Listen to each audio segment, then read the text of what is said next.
আপনাদেরকে আমি এক সপ্তাহ আগে কিন্তু আমি এন্দা যাওয়ার পথে আমি একটা দুর্গন্ধ বিরাজ করছি বা দুর্গন্ধ লাগছে। পরে আমি হঠাৎ করে আজকে থেকে 2 দিন আগে আমি দেখি গেটটা খোলা দেওয়ার পরে আমি আইসা দেখি তারা সহ 3-4 জন লোক কাজ করতেছে।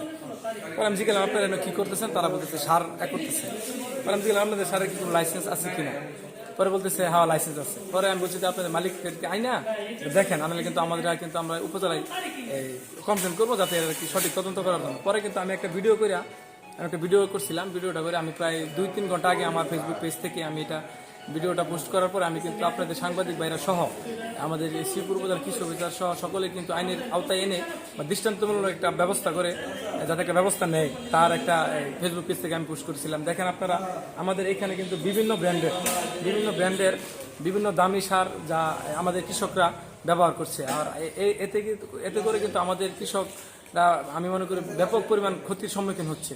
আপনারা জানেন আমাদের শ্রীপুর কিন্তু একটি কৃষি নির্ভরশীল উপজেলা। আমাদের এখানে কিন্তু আমাদের শ্রীপুরে অনেক কৃষকরা কিন্তু ব্যাপক পরিমাণ শাকসবজি সহ বিভিন্ন প্রকার কৃষি কাজ করে।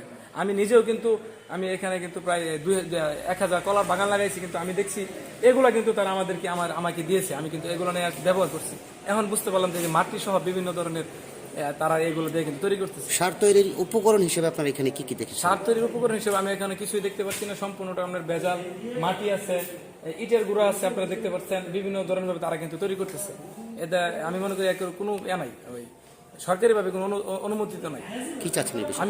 আমি আর এলাকাবাসী হিসাবে আমি আপনাদের কাছ থেকে বা যে আমাদের উপজেলা কৃষি অফিসার আছে তাদের মাধ্যমে সঠিক তদন্ত করে আইনের আওতায় এনে সঠিক বিচার করার দাবি জানাচ্ছি।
এগুলো 600-700 টাকা।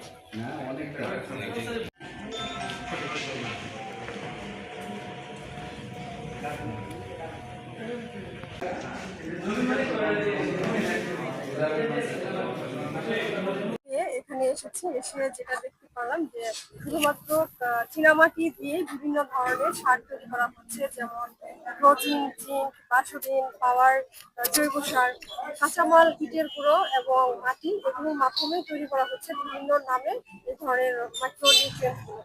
আমরা এগুলো জব্দ করেছি, প্রায় 18 টন পাওয়া গিয়েছে এবং এটার বাজার মূল্য পেয়েছি আমরা 18 লক্ষ টাকা।